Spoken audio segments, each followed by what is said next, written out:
All welcome back to our channel. ஒரு வருஷமாக case வந்து நடந்துகிட்டே தான் இருக்குது. ஸோ கேஸோட ஃபில்லிங் டேட் வந்துட்டு பார்த்திங்கன்னா 24/6/2025 அண்ட் ரெஜிஸ்ட்ரேஷன் டேட் வந்துட்டு பார்த்திங்கன்னா அதே டேட் தான் 24/6/2025. ஸோ அப்போ வந்து ரெஜிஸ்டர் பண்ணியிருக்காங்க. நெக்ஸ்ட் ஹியரிங் டேட் பார்த்திங்கன்னா 26/6/2025 தான், அதாவது இன்னைக்கு தான். ஸோ 26th 26ஆம் இன்னைக்கு என்ன நடக்க போகுங்கிறத இன்னைக்கு ஈவினிங் வந்து அப்டேட் பண்ணுறேன். அதுக்கு முன்னாடி ஒரு முக்கியமான விஷயம், கேஸோட ஸ்டேஜ் வந்து என்ன இதில் இருக்குது அப்படின்னு பார்த்தீங்கன்னா இஷ்யூ ஆஃப் சர்வீஸ் தான். இஷ்யூ ஆஃப் சர்வீஸ்னால் என்னன்னு கூகுளில் பார்த்தேன். ஸோ அதை வந்து இப்போ கேட்டுடலாம். நீதிமன்றத்தில் இஷ்யூ ஆஃப் சர்வீஸ் என்றால் ஒரு வழக்கு தொடர்பான ஆவணங்கள், நீதிமன்ற உத்தரவுகள் அல்லது சம்மன்கள் சமன்ஸ் சரியான முறையில் பிரதிவாதிக்கு டிஃபெண்டன்ட் அனுப்பப்பட்டு அவர் அதை முறையாக பெற்றது உறுதி செய்யப்படுவதை குறிக்கும். அதாவது பிரதிவாதிக்கு நோட்டீஸ் கொடுக்கப்பட்டதா, அவர் அதை பெற்றாரா என்பதை நீதிமன்றம் சரிபார்க்கும். இஷ்யூ ஆஃப் சர்வீஸ் என்பதை தமிழில் சேவை வழங்குதல் அல்லது ஆணை வழங்குதல் என்று குறிப்பிடலாம். இந்த செயல்முறையானது பிரதிவாதிக்கு வழக்கு குறித்த தகவல்கள் முறையாகச் சென்றடைவதை உறுதி செய்கிறது. 1. சம்மன் வழங்குதல். நீதிமன்றம் ஒரு வழக்கில் தொடர்புடைய நபர்களுக்கு சம்மன் அனுப்பும். இந்த சம்மன்கள் அவர்கள் நீதிமன்றத்தில் ஆஜராகவோ அல்லது குறிப்பிட்ட செயலைச் செய்யவோ கட்டளையிடும். 2. சேவை செய்தல்.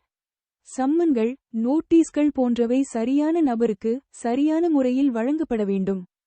அதை நீதிமன்ற ஊழியர்கள் அல்லது காவல்துறை மூலம் வழங்கலாம்.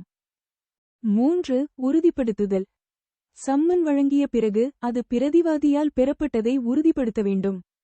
இதற்காக சம்மனை பெற்றதற்கான ஒப்புதல் அக்னாலஜ்மெண்ட் வாங்கப்படும். மற்றும் 4. விளைவுகள். ஒருவேளை சம்மன் வழங்கப்படாமல் இருந்தால் வழக்கு விசாரணைக்கு எடுத்துக்கொள்ளப்படாமல் போகலாம்.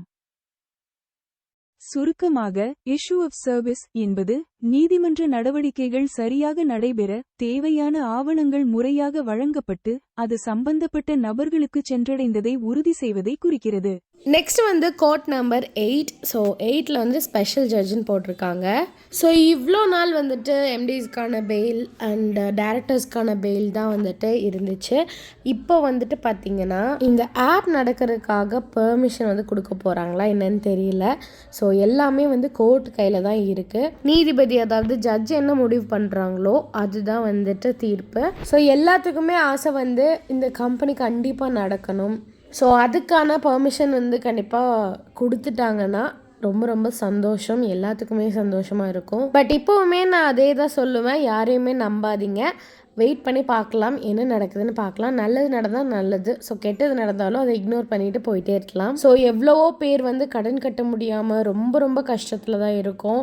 கண்டிப்பாக ஒரு நாள் நம்ம எல்லாத்தோட சூழ்நிலையுமே மாறும்னு நான் நம்புகிறேன், நீங்களும் நம்புங்க. ஸோ என்ன நடக்குதுங்கிறத ஈவினிங் வந்து நம்ம பார்க்கலாம். Bye and take care.